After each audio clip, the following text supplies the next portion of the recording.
Hi everyone, welcome back to another video from Crazy Gamer.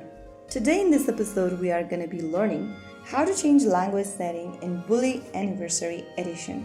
Whether you are aiming to experience the game in a new language or enhance your learning, changing the language setting in Bully Anniversary Edition is straightforward. First of all, open up Bully Anniversary Edition on your device. Once you do that while you are playing the game, tap on the map icon at the top right corner. Now, in the map section, go ahead and find settings at the bottom left and tap on it. Inside settings, under the display option, you will see language. Tap on language option and it will change the language into other languages just like that. With one click, it has been changed to Espanol.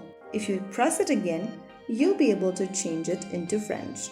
Simply keep pressing it until you find the language of your preference, and then you have successfully changed the language setting in Bully Anniversary Edition. If you found the video helpful, don't forget to like, share and subscribe to the channel. I will see you in the next episode. Thanks for watching.